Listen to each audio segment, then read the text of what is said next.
Hello everyone, my self आशीष मदेसिया। आप सभी का मेरे यूट्यूब चैनल पे स्वागत है। हम क्या पढ़ रहे हैं? हम सेट पढ़ रहे हैं और हम पिछले 2 लेक्चर से क्या कर रहे हैं? क्वेश्चन कर रहे हैं कहाँ? एनसीईआरटी के और जेईई मेंस लेवल के। आज हम फिर इस क्लास में क्या कुछ क्वेश्चन करेंगे जो कि हमारे कुछ एनसीईआरटी से या फिर कुछ कॉम्पिटिटिव एग्जाम से जैसे जेईई मेंस से होंगे। तो चलो हम पहला क्वेश्चन आज स्टार्ट करते हैं। पहला क्वेश्चन हमारा ये है, the set A intersection B complement whole complement union B intersection C equal to. ये कह रहा है कि ये जो हमारा दिया है ये किसके इक्वल होगा? A complement union B union C, और B ऑप्शन है A complement union B, C है A complement union C complement, D है A कंप्लीमेंट इंटरसेक्शन B। तो लेट्स सॉल्व दिस। हमारा दिया क्या है? A इंटरसेक्शन B कंप्लीमेंट का whole complement union B intersection C। हमारे यहाँ क्या है? यहाँ हम डी मॉर्गन्स लॉ लगा सकते हैं। क्या डी मॉर्गन्स लॉ होता क्या है? ए इंटरसेक्शन बी का होल कंप्लीमेंट क्या होता है हमारा? ए कंप्लीमेंट यूनियन बी कंप्लीमेंट। हम वो डी मॉर्गन्स लॉ यहाँ लगा देंगे यूजिंग डी मॉर्गन्स लॉ।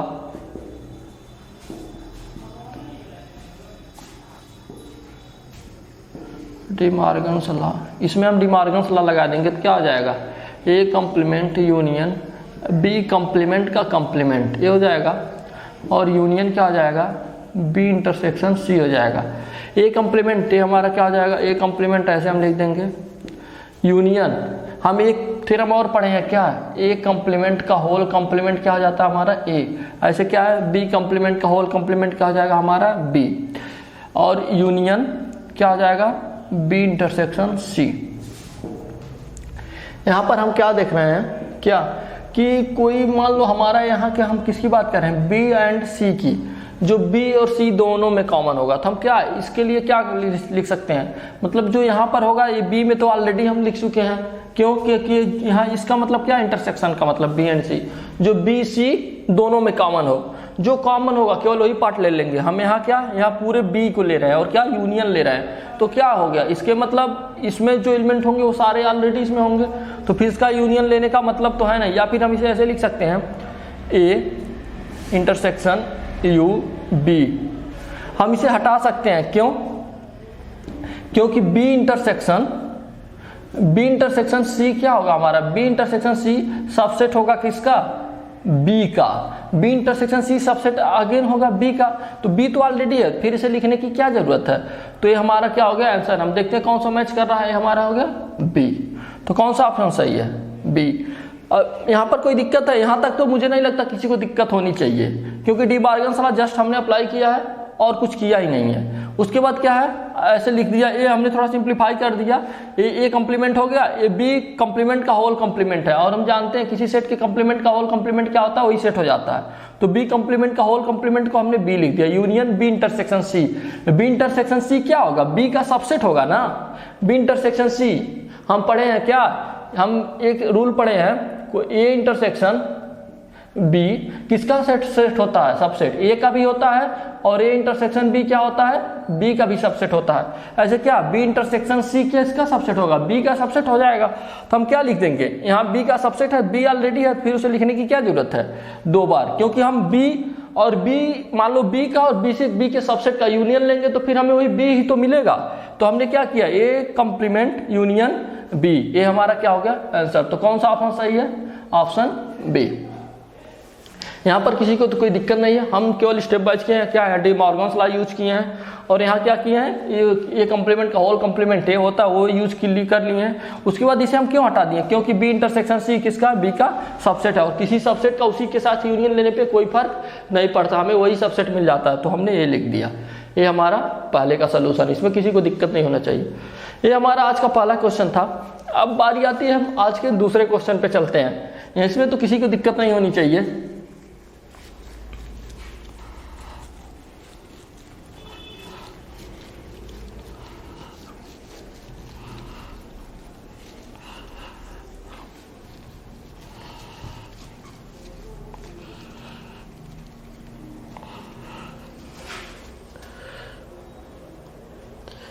ये हमारा आज का दूसरा क्वेश्चन क्या कह रहा है? Let R be the set of point inside the rectangle of side a and b. कह रहा आर क्या है? वो सारे पॉइंट का सेट है जो एक रेक्टेंगल ए और साइड, इसका साइड ए और बी है, जहां ए और बी क्या है, दोनों एक से बड़े हैं, with two side along the positive direction of x axis and y axis. चलो हम पहले एक्स एक्सिस वाई एक्सिस बना लेते हैं। चलो ये हमारा एक्स एक्सिस वाई एक्सिस कह रहा है कि कोई रेक्टेंगल है जिसकी side length a and b है, तो चलो हम इस साइड ए मान लेते हैं, ए होगा, और कह रहा है दोनों पॉजिटिव साइड में है, तो ये मतलब एक बी इधर होगा, नीचे ले नहीं सकते हैं क्योंकि कह रहा है कि क्या, side a and b positive direction of x and y axis, तो पॉजिटिव डायरेक्शन में लेना, ए है तो ये बी होगा। तो हम रेक्टेंगल एक बना लिए, ये हमारा रेक्टेंगल होगा, तो यहाँ से यहाँ तक की लेंथ क्या होगी, ये हो जाएगी, यहाँ से यहाँ तक की लेंथ बी हो जाएगी। कह रहा है कि पॉइंट क्या है, इनसाइड द रेक्टेंगल है, मतलब रेक्टेंगल के अंदर है, कहीं यहाँ पर है, तो हमें बताना इसमें हमारा कौन सा ऑप्शन सही होगा। कह रहा है आर एक्स वाई है, जहां क्या है, एक्स कहाँ है, जीरो भी हो सकता है, जीरो हो सकता है या ए हो सकता है, मान लो जीरो हो गया तो यहाँ आ जाएगा, ए हो गया तो यहाँ आ जाएगा, एक्स जीरो हो गया, वाई जीरो हो गया, वाई जीरो हो गया तो फिर यहाँ आ जाएगा, वाई बी हो गया तो वो यहाँ आ जाएगा, मतलब ये तो इनसाइड है नहीं, तो इसे हम नहीं लेंगे। दूसरा एक्स वाई क्या है, एक्स कहाँ है, जीरो हो सकता है लेकिन ये से छोटा है, जीरो हो सकता है मतलब यहाँ भी आ सकता है या फिर इनसाइड कहीं होगा, लेकिन यहाँ क्या है, ये जीरो और बी यहाँ भी हो सकता है, यहाँ भी हो सकता है, ये भी तो इनसाइड है नहीं, मतलब ये भी नहीं लेंगे। ये तीसरा क्या है, एक्स कहाँ है, जीरो से ए है, दोनों मतलब जीरो भी हो सकता है, ए भी हो सकता है, तो यहाँ भी हो सकता है, यहाँ भी हो सकता है। और ये क्या है, वाई क्या है, जीरो से बी, जीरो और बी के, जीरो से बड़ा लेकिन बी से छोटा, वाई तो बीच में आ रहा है लेकिन ये क्या आ रहा है, साइड पे आ जा रहा है, ये भी इनसाइड है नहीं, इसे भी नहीं लेंगे। अब हमारा चौथा ऑप्शन क्या है, एक्स क्या है, जीरो से बड़ा एक से छोटा है, देखो जीरो से बड़ा एक से छोटा, मतलब इस लाइन पे नहीं हो सकता और इस लाइन पे नहीं होगा, कहीं होगा इसके बीच में होगा, एक कंडीशन तो हमारी सेटिस्फाई हो गई। वाई क्या है, वाई भी जीरो से बड़ा है, बी से छोटा है, जीरो से बड़ा मतलब इस लाइन पे तो नहीं हो सकता वाई, और इस लाइन पे भी नहीं हो सकता, क्यों, क्योंकि बी से छोटा है, मतलब इसके बीच में ही तो कहीं आएगा, तो जितने सारे पॉइंट आ गए इसके बीच में आ गए, तो कौन सा हमारा ऑप्शन सही है, ऑप्शन डी। इसमें कोई दिक्कत तो नहीं चाहिए, बस हमें पॉइंट देखना है कौन इनसाइड द रेक्टेंगल आ रहा, वो क्या हो जाएगा हमारा, वही आंसर हो जाएगा। ये था हमारा दूसरा क्वेश्चन।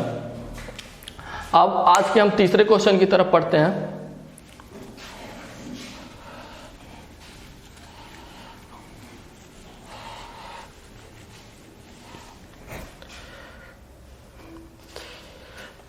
ये क्वेश्चन जेईई मेंस 2019 में आया था,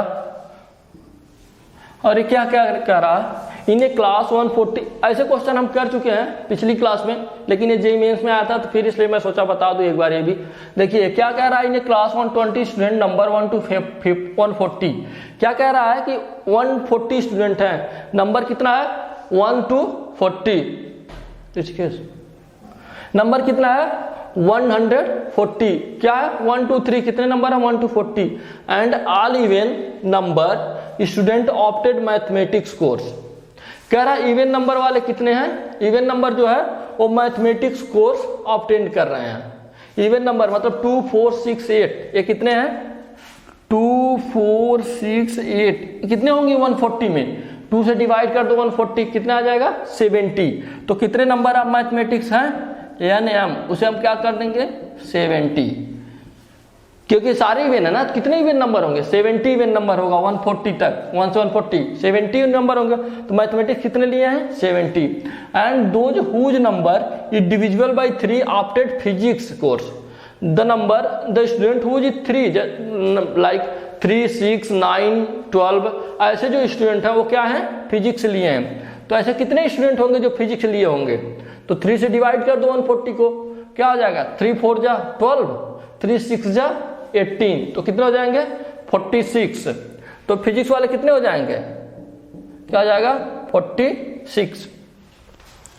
देखो इसमें कोई कंफ्यूजन नहीं होना चाहिए, मैथ कैसे 17 आ गया, जैसे कह रहा है इवन नंबर, तो क्या 2 मतलब 140 को 2 से डिवाइड कर दो, कितना आ जाएगा 70, तो मैथ वाले कितने हो गए 70। और कह रहा है कि ऑल इवन नंबर, कितने इवन 2 से जो डिवाइड वही तो होता है, उसके बाद क्या है those number who divisible by 3 opted physics, तो हम ये देख लेते हैं कितने नंबर फिजिक्स 3 से डिविजिबल है 140 में, तो 140 डिवाइडेड बाय 3 कितना आ जाएगा 3 6 जा 12, ये 20 हो जाएगा, 3 4 जा 12, और 3 6 जा 18, तो टोटल कितने स्टूडेंट हो जाएंगे जो फिजिक्स लिए होंगे? 46। अब आती है number divisible by opted physics and those whose number is divisible by 5 opted chemistry course. उनका नंबर जो 5 से डिवाइड हो रहा है वो क्या ले रहे हैं? केमिस्ट्री। तो देख लेते हैं केमिस्ट्री के लिए कितने होंगे। 140 डिवाइडेड बाई 5 कितना हो जाएगा? 5 2 जा 10, ये 5 8 जा 40, कितने हो गए? 28। तो केमिस्ट्री के लिए कितने हो गए? 28। अब कह रहा है the number of student who did not opt any of the 3 subject. कह रहा है then the number of student who did not opt any of the 3 subject. हमें वो स्टूडेंट बताने हैं जो कोई सब्जेक्ट नहीं पढ़ रहे हैं। तो हम इसे लिखिए कैसे कर सकते हैं। अब हम इसके लिए क्या करेंगे, अब हम देखेंगे कि इन दोनों में कॉमन क्या है, क्योंकि देखो कुछ नंबर ऐसे हैं जो 2 से भी डिवाइड हो जा रहे हैं और 3 से भी डिवाइड हो जा रहे हैं, जैसे 12 18। तो हम देखेंगे कॉमन कितने हैं। तो हम एलसीएम ले लेंगे, मतलब जो मैथ भी लिए होंगे और फिजिक्स भी लिए होंगे।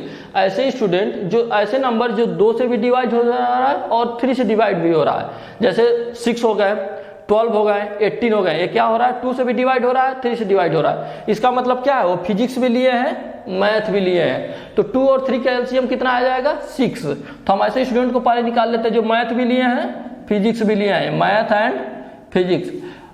एंड के लिए क्या लगाते हैं?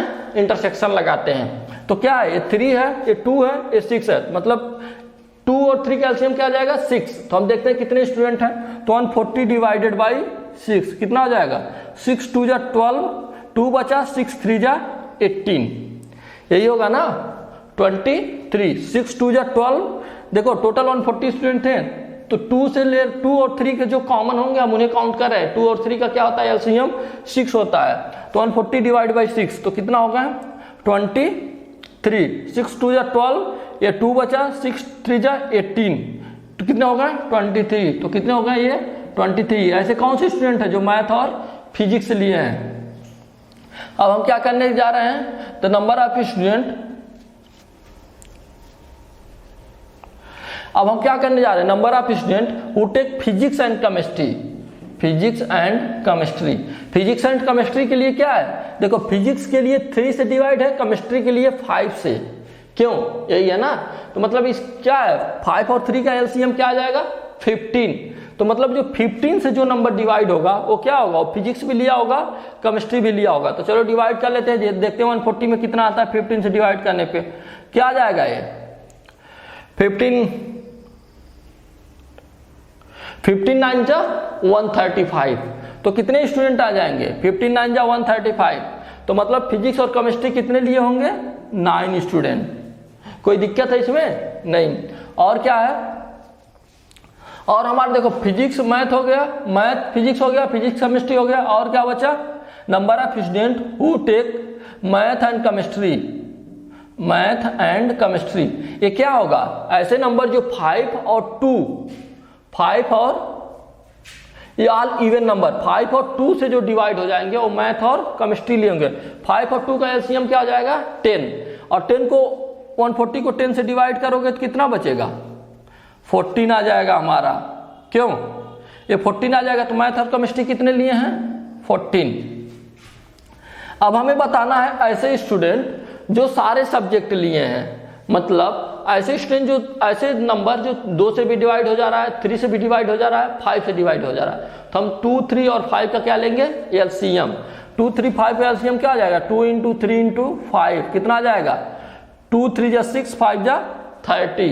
तो मतलब 140 डिवाइडेड बाई 30 कितना आ जाएगा?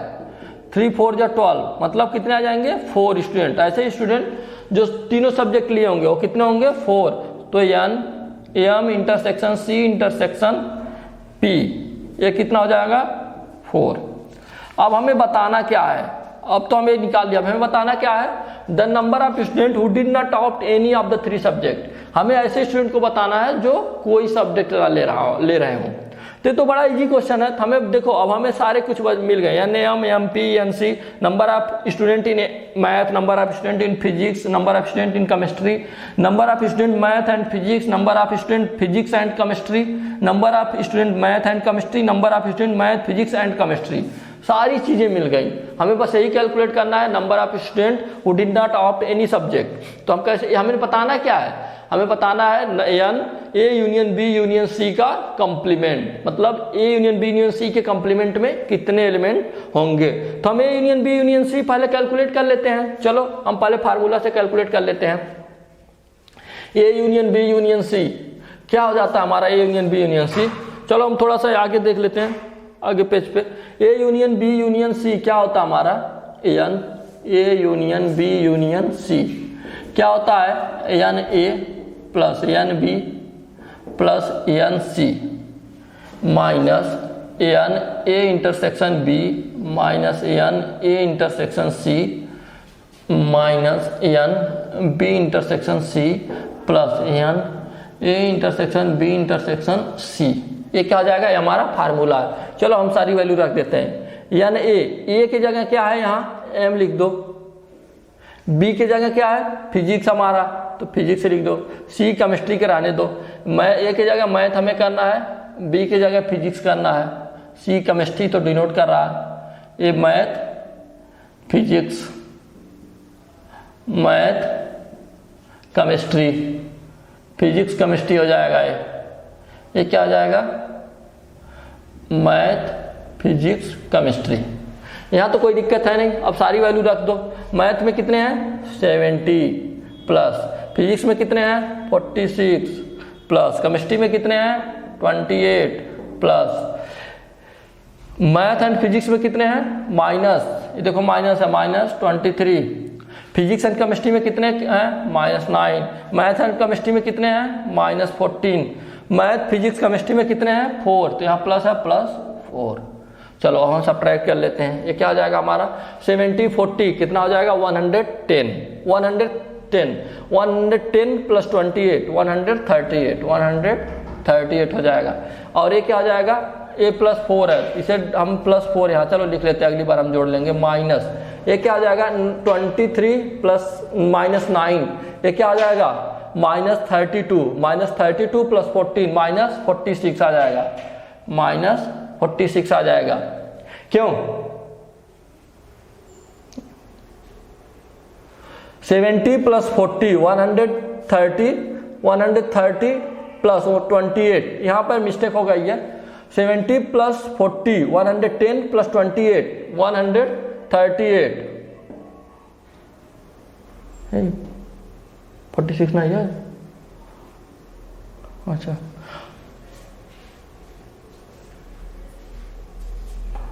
ये 46 है, सॉरी ये 46, यहाँ मैथ फिजिक्स में कितने हैं 46 है, और हमने क्या लिख दिया था 40। फिर से देख लो इसे, क्या आ जाएगा ये 70 प्लस 46 कितने हो जाएंगे 116 हो जाएगा, 116 प्लस 28 कितना हो जाएगा 116 प्लस 28, ये +4 इस साइड कर लो और माइनस इन दोनों के इन तीनों के एक साथ कर लो 23, ये क्या आ जाएगा 32 -32, ये 36 -46 हो जाएगा। यहाँ तो कोई दिक्कत होनी चाहिए। अब इन सभी को एक साथ जोड़ लो, क्या आ जाएगा ये देखो 116 प्लस 4 120 प्लस 28 120 148 -46, तो कितना आ जाएगा, ये क्या आ गया हमारा 102।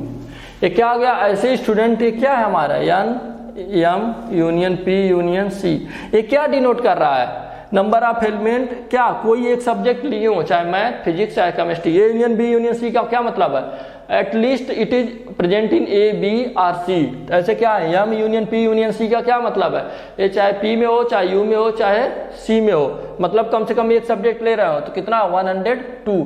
हमें बताना क्या है ऐसे स्टूडेंट जो कोई सब्जेक्ट ना ले रहा हूं, तो क्या हो जाएगा हम जानते हैं यूनिवर्सल सेट इक्वल टू क्या होता है n U equal to n, यहाँ क्या हो जाएगा M union P union C minus plus n M union P union C का कंप्लीमेंट।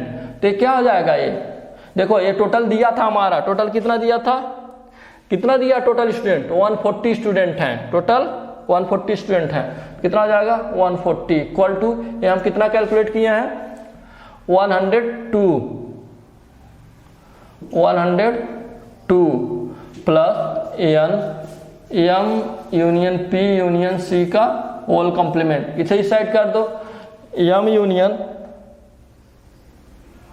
क्या हो जाएगा M union P union C का होल कॉम्प्लीमेंट इक्वल टू क्या आ जाएगा 140 माइनस 102, कितना आ जाएगा ये 38। कितने हो जाएंगे 38 स्टूडेंट जो होंगे वो सारे होंगे जो कुछ नहीं लिए होंगे, ये क्या हो जाएगा, ये हमारा आंसर हो जाएगा। कोई दिक्कत, इसमें कोई दिक्कत है नहीं, क्यों, इसमें कोई दिक्कत तो नहीं होनी चाहिए क्योंकि ये सारा स्टेप बाय स्टेप ही है, हमने जो फार्मूला पढ़े हैं बस वही यूज किए हैं। उसके बाद क्या है, हम जो ये हम फार्मूला जानते हैं यानी इंटरसेक्शन यूनिवर्सल सेट क्या होता है, वो set plus number of set, उसके सेट के एलिमेंट प्लस उसके कंप्लीमेंट के एलिमेंट वहाँ रख दिए। ये क्या आ जाएगा, ये 140 दिया है, 102 ए आया है, तो हमें इसके 140 माइनस 102 क्या आ जाएगा 38 आ जाएगा, ये हमारा क्या हो गया 38 आ गया।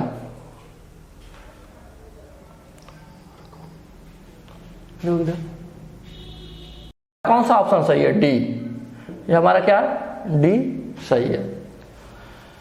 इसमें कोई दिक्कत तो नहीं होनी चाहिए, दिक्कत होती तो एक बार आप फिर से बैक करके देख लो, क्लियर हो जाएगा। अब आज के हम अगले क्वेश्चन की तरफ चलते हैं। ये भी क्वेश्चन हमारा ये है, ये कह रहा है, इसे पहले मिटा देते हैं फिर देखते हैं।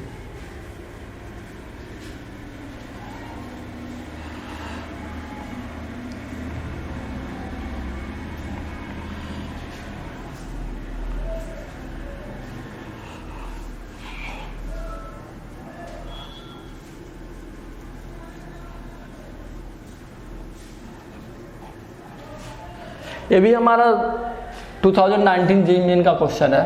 ये भी क्वेश्चन सेम वैसे ही है, लेकिन यहाँ पर थोड़ी सी हल्की सी प्रोबेबिलिटी वर्ड दे दिया है डराने के लिए, क्योंकि जो हम 10th में प्रोबेबिलिटी पढ़े हैं क्या, number of favourable outcome divide by total outcome, बस हमें वही बेसिक प्रोबेबिलिटी लगानी है जो हम 10th में पढ़ चुके हैं, तो वहाँ पे डरने की जरूरत नहीं है। हम देखते हैं, पढ़ते हैं क्वेश्चन क्या है। इन ए क्लास 60 स्टूडेंट 40 स्टूडेंट एनसीसी, कह रहा है टोटल स्टूडेंट क्या है, टोटल 60 स्टूडेंट है एनसीसी के लिए, तो क्या हो जाएगा एन, टोटल नंबर एनसीसी लिख लो, एनसी क्या हो जाएगा ये 40, कह रहा है 30 स्टूडेंट एनएसएस, तो एनएस क्या है 30 स्टूडेंट हैं, 20 opted for both NCC and NS, n कितना है एनसी यूनियन इंटरसेक्शन, बोथ का मतलब एंड, तो क्या हो जाएगा इंटरसेक्शन एनएस, ये कितना है 20।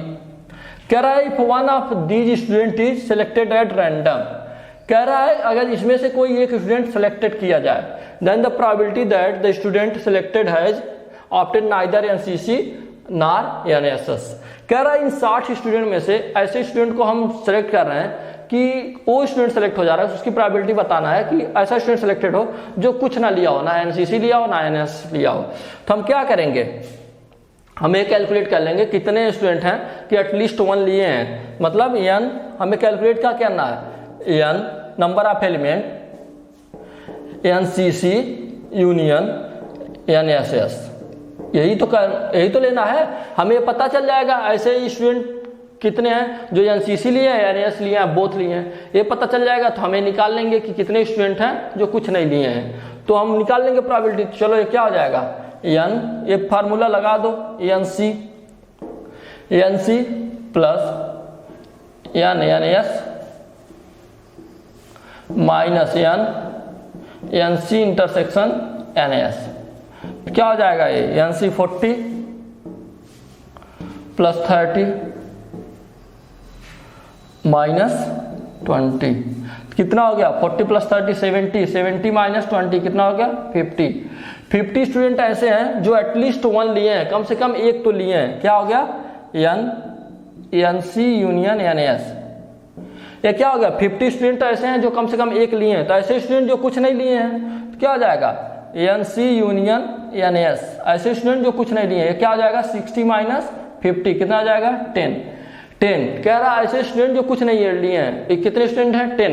हमें प्रोबेबिलिटी किसकी बतानी है कि ऐसे स्टूडेंट को सिलेक्ट कर रहे हैं जो कुछ नहीं लिया हो, तो हमारे लिए फेवरेबल कितना है 10 और टोटल स्टूडेंट कितने हैं 60, तो क्या आ जाएगा probability of selecting student who is not probability of selecting student who is not taking NSS और NCC क्या हो जाएगा फेवरेबल आउटकम, प्रोबेबिलिटी क्या हो जाएगी फेवरेबल कितना है 10 ही तो ऐसे स्टूडेंट हैं जो कुछ नहीं लिए हैं, तो हमारे लिए फेवरेबल क्या हो जाएगा 10 और टोटल कितना है 60, तो क्या हो जाएगा 1/6, तो उस स्टूडेंट को सिलेक्ट करने की प्रोबेबिलिटी क्या हो जाएगी जो कुछ नहीं लिया, क्या हो जाएगी 1/6।